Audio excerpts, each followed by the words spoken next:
Hola, ¿qué tal?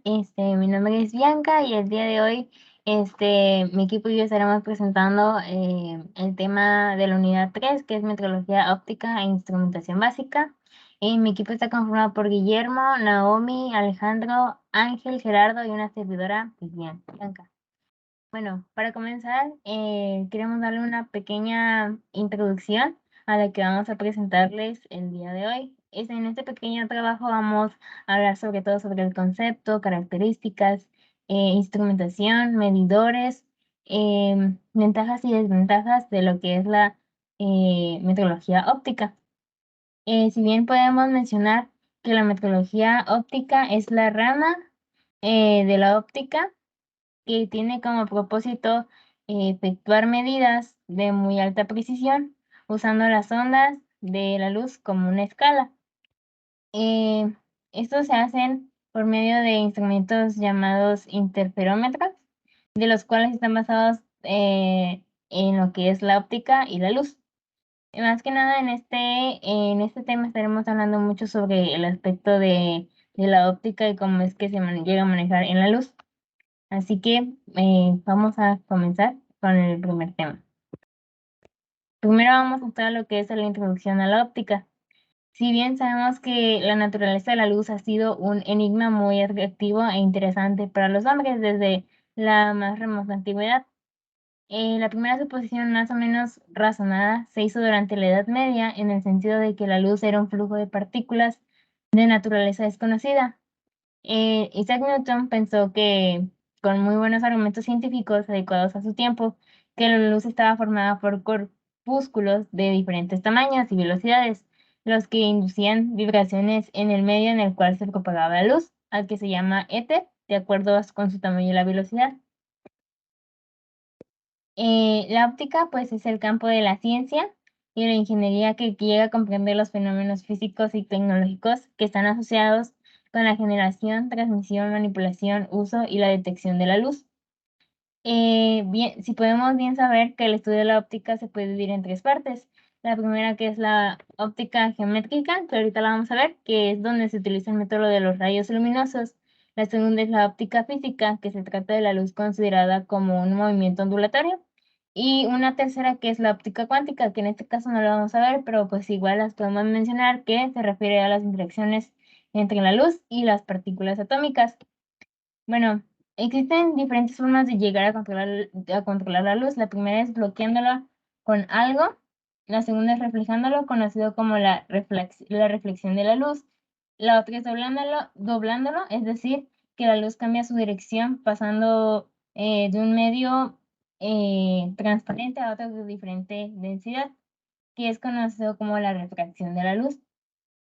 Y para nosotros los seres humanos es muy importante llegar a controlar la luz, ya que usamos lo que le damos el uso, pues son variados, como por ejemplo las lentes de contactos, las lupas, los telescopios, microscopios, rayos X, láser, etcétera, ¿no? 3.2, óptica geométrica, que lo que le decía que dentro de la metrología óptica viene este punto, que es la óptica geométrica, que es una ciencia que se fundamenta sobre todo en varios principios fundamentales, de los cuales se puede llegar a entender cómo se comportan los instrumentos ópticos que llegamos a utilizar en nuestra vida diaria.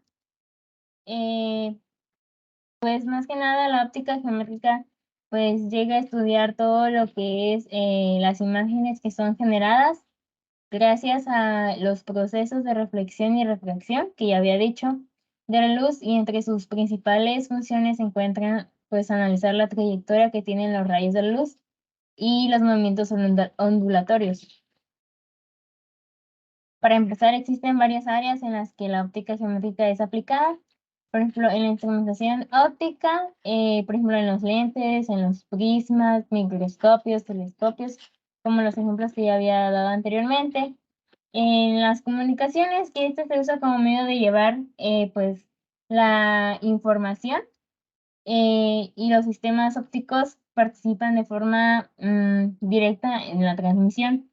También tenemos la metrología óptica, que es en este caso y se utiliza para poder monitorear los diferentes parámetros físicos que existen y los métodos para medir utilizando la luz, ¿no? Y la óptica de frontera, que se refiere a las investigaciones que se realizan respecto a la radiación luminosa de potencia alta.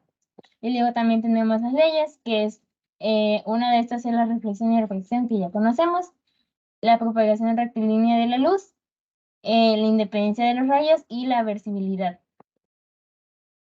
Mi nombre es Naomi Berenice Zavala y yo voy a hablar sobre los temas 3.3 y 3.4.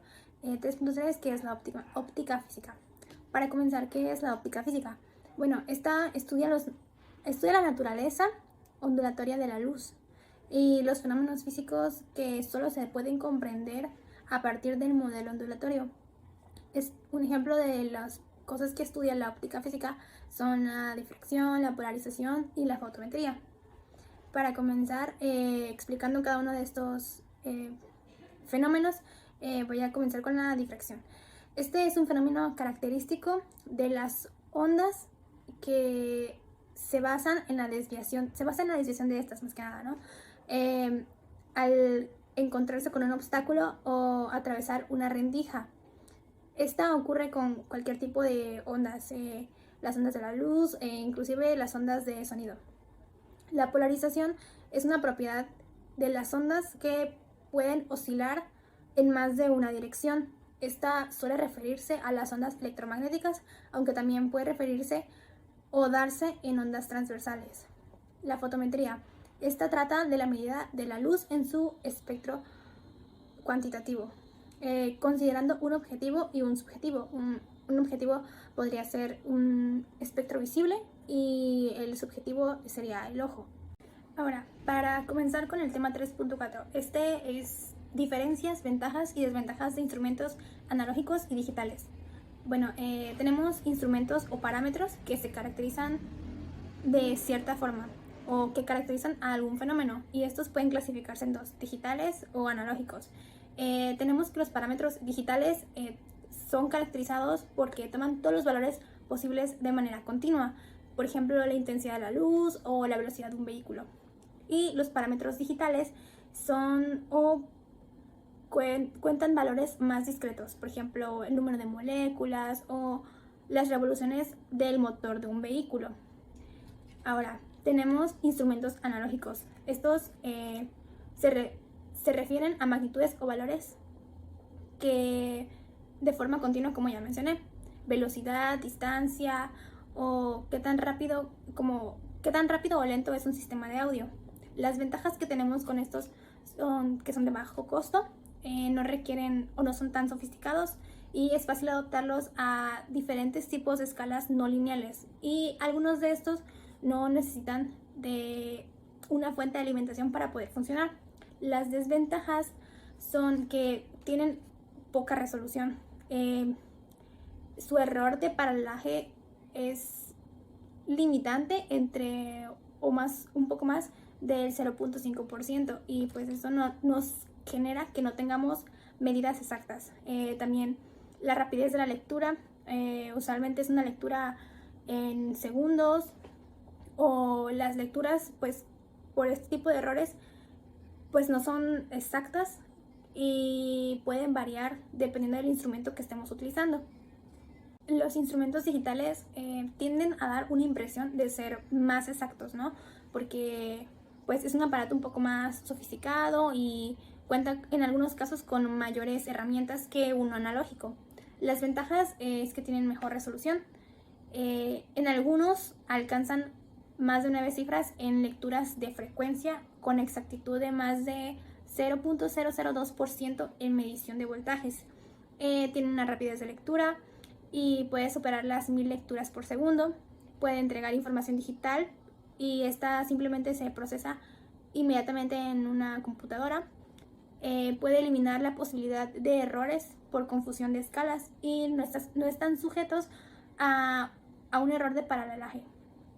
Ahora, sus desventajas, la principal es que tienen un costo más elevado. La mayoría, o si no es que en todos los casos, requieren de una fuente de alimentación como baterías o cosas por el estilo. am, son complejos o son más laboriosos de usarse. Y las escalas no lineales no son tan sencillas de introducir.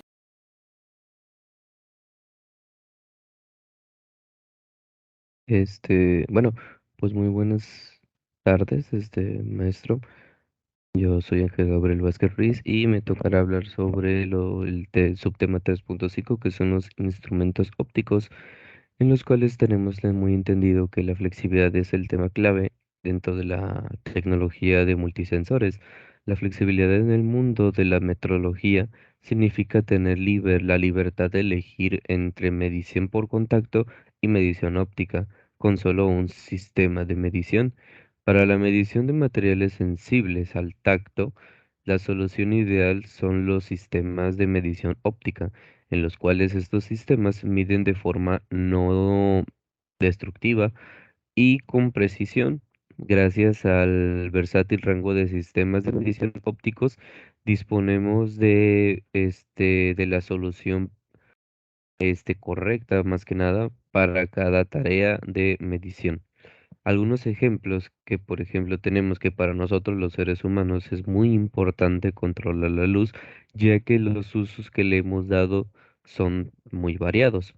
Algunos ejemplos serían desde los lentes de contacto, las fotocopiadoras, las microscopios y lupas, los proyectores, reproductores de CD, rayos X, láseres, que son básicamente son luz que es una luz amplificada por efecto de radiación estimulada.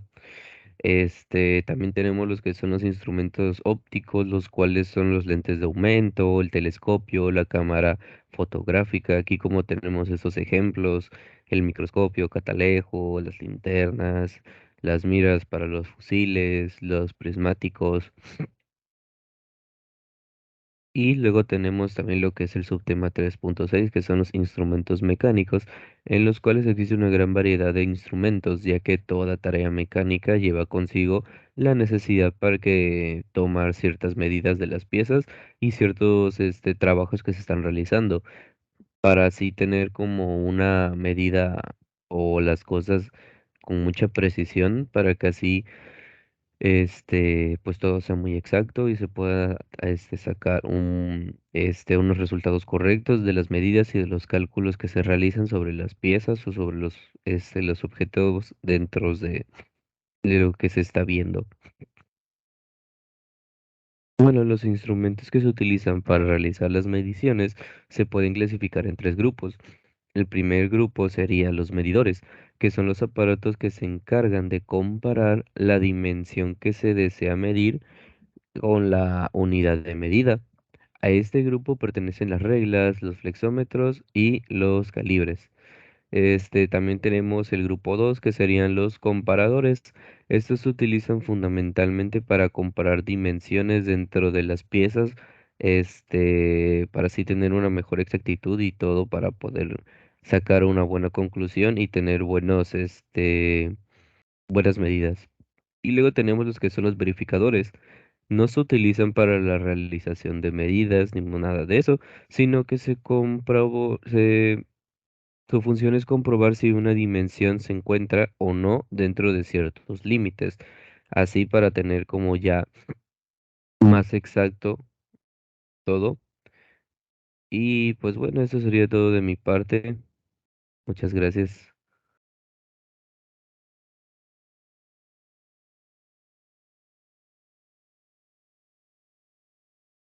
Medidores de presión. La presión se define como fuerza ejercida sobre una superficie por unidad de área. En ingeniería, el término presión se restringe generalmente a la fuerza ejercida por un fluido por unidad de área de la superficie que lo encierra.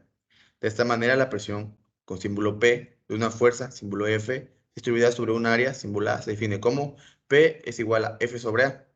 Los medidores de presión son instrumentos de precisión fabricados para medir la presión sanguínea, la presión de líquidos y gases en tuberías o tanques de almacenamiento y la presión atmosférica a grandes rasgos, teniendo para cada uso diverso equipos disponibles de acuerdo a las necesidades.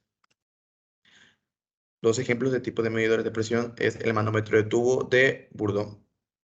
Este medidor de presión tiene una amplia variedad de aplicaciones para realizar mediciones de presión estática.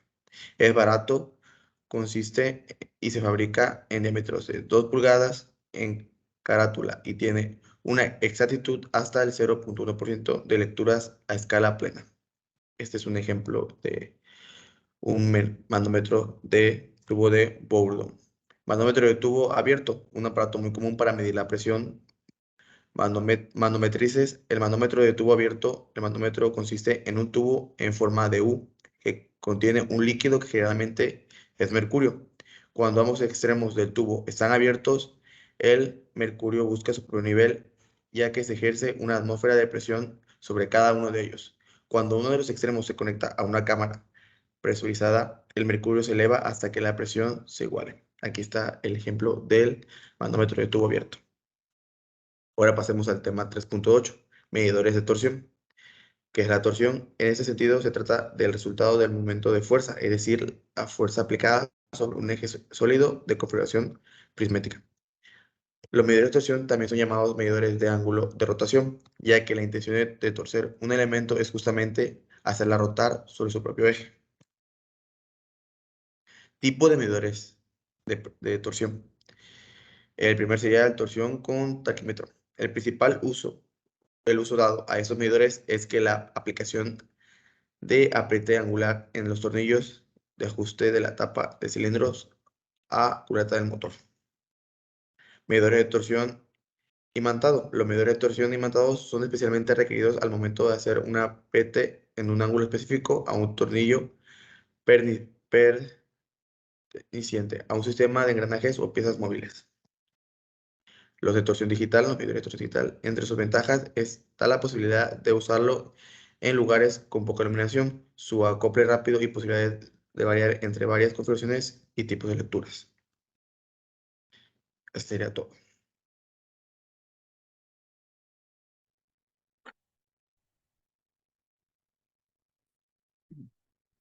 (3.9) Medidores de esfuerzos mecánicos. Cuando aplastamos un objeto, lo estamos sometiendo a dos fuerzas en la misma dirección y en sentidos opuestos. La fuerza de acción en donde nosotros aplicamos la fuerza de reacción, en donde evita en la que el desplazamiento del cuerpo consiguiendo un equilibrio. Bueno, para esto, estos tipos de esfuerzos se clasifican en distintos.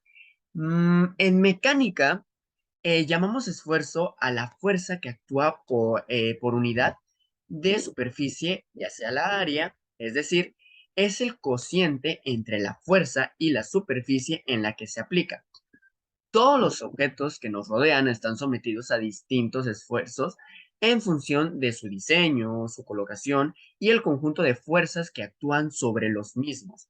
Y, en principio, todos están diseñados para soportar la fuerza que actúan sobre ellos, lo cual consideramos la elección del material con el que se elabora estos objetos. Ahí está. Estos tipos de objetos se clasifican en compresión, tracción, flexión, torsión y cizalla. Bueno, la compresión, perdón, es un cuerpo que está sometido en la que se aplican dos fuerzas de la misma dirección y sentidos contrarios, provocando un aplastamiento en su parte central, reduciendo su longitud inicial. Tracción. La tracción, estamos diciendo que es un elemento que está sometido a una tracción cuando sobre él actúan fuerzas que tienen a estirarlo.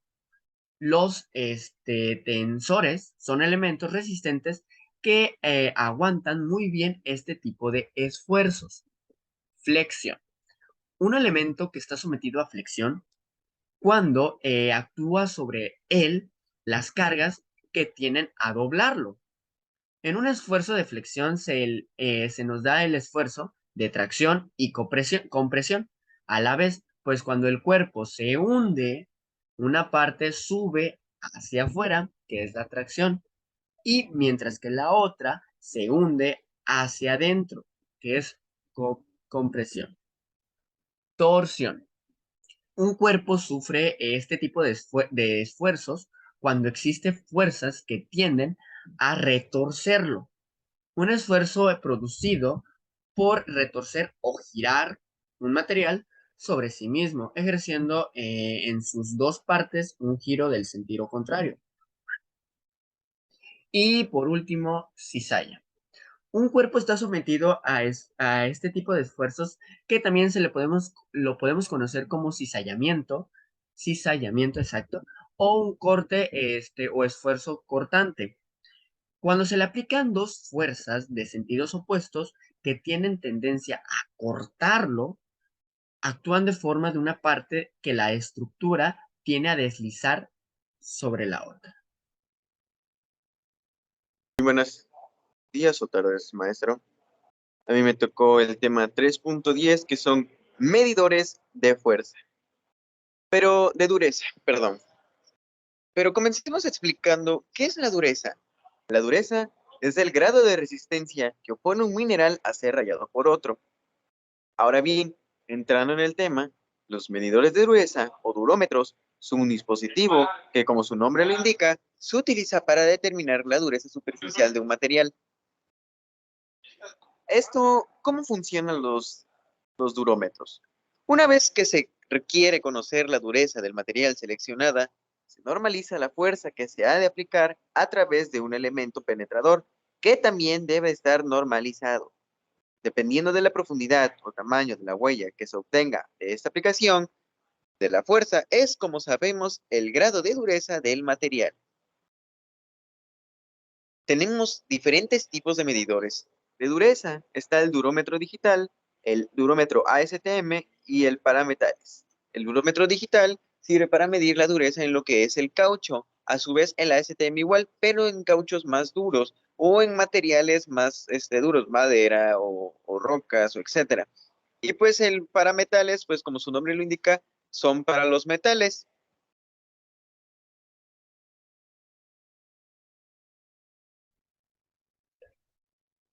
3.11. Instrumentos de medición por coordenadas X, Y y Z. Bueno, las máquinas de medición por coordenadas pueden medirse de diferentes características geométricas, ya sea de tolerancia de forma, tolerancia de orientación y tolerancia de ubicación. Como podemos ver en la imagen, estas máquinas se dividen en diferentes partes. El inciso A es el puente móvil, el inciso B es la plataforma, el inciso C es la sonda de disparo y el inciso D es el controlador, donde el operario pues controla la máquina. Una máquina de medición por coordenadas de tipo contacto detecta coordenadas tridimensionales, como se habían mencionado, el eje X, el eje Y, el eje Z. Cuando el operador especifica el punto o línea de medición de objeto por el lápiz esférico, que se encuentra en la punta de la sonda, debido a que los elementos, ya sean las líneas, las rectas, los planos, los círculos, etcétera, se calculan a partir de un conjunto de coordenadas detectadas. Una máquina de medición por coordenadas puede medirse por presión de ángulos, posteriores entre elementos, perfiles y desviaciones geométricas, además de longitudes de objetos estereoscópicos complejos. También en este tipo de máquinas podemos encontrar diferentes medidoras que son la CMM de Pórtico. Estas están diseñadas para eliminar la necesidad de levantar una pieza sobre una mesa y ofrecer niveles de presión. También otra de las características es que en estas máquinas deben montarse sobre una base sólida directamente en el piso y también se utilizan regularmente para piezas muy, muy pesadas o muy grandes. Perdón. También otra de las máquinas es la CMM de voladizo, que estas máquinas son diferentes a las de puente, en la que el cabezal de medición solo está unido a un lado de una base rígida. También brindan acceso abierto a las técnicas de inspección en los 3 lados para facilitar la operación. Otra de las máquinas es el tipo de brazo horizontal. Como su nombre lo dice, tiene sondas montadas horizontalmente, a diferencia de las sondas de montadas verticales, como las otras mencionadas. También estas están diseñadas para medir objetos largos y delgados, delgados, que no podrían inspeccionarse con las de CMM verticales.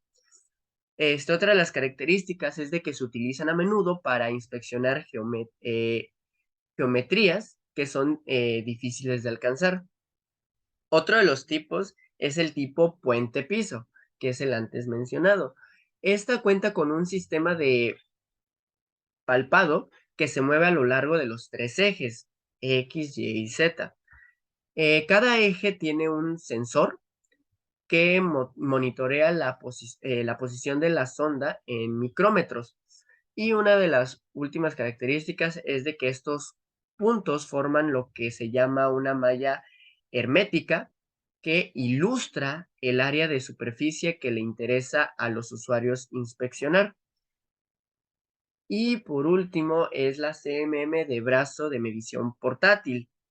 Estas máquinas son de medición por coordenadas que pueden tomarse medidas de piezas directamente en los talleres.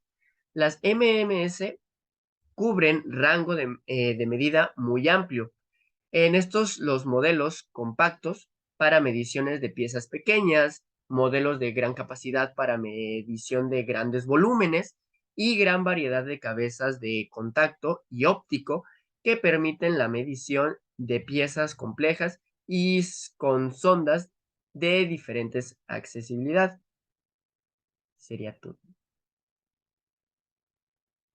Finalmente podemos decir que la base de la metrología óptica es la luz, pues como hemos visto, la luz es considerada una ciencia que dentro de la metrología llega a comprender los fenómenos físicos y tecnológicos asociados a lo que es la manipulación y el uso de la luz. Además, en el campo de la metrología óptica podemos observar que se llega a dividir en dos partes. En este caso vimos metrología geométrica y metrología física. La primera, pues como recordemos que vimos que se fundamenta en los principios fundamentales, cuales podemos entender cómo se comportan los instrumentos ópticos que nosotros utilizamos en la vida diaria. También podemos observar algunas de las leyes como las que ya conocemos, que son la reflexión y la refracción de la luz. Y la segunda, que es la óptica física, pues se ocupa de la propagación y el comportamiento de la luz y llega a explicar algunos fenómenos como la difracción, la polarización y la fotometría, que fue uno de los conceptos que vimos. De igual manera, dentro del estudio de la metrología óptica llegamos a observar distintos instrumentos que podemos llegar a ocupar para su medición, así como también tipos de medidores, instrumentos digitales y analógicos, algunas de sus ventajas y sus desventajas. Y pues con esto podemos llegar a concluir que pues es eh, un buen tema por el cual podemos llegar nosotros como ingenieros a pues a tomar en cuenta para las mediciones que tienen que ver respecto con la luz, algunos lentes, etcétera, ¿no?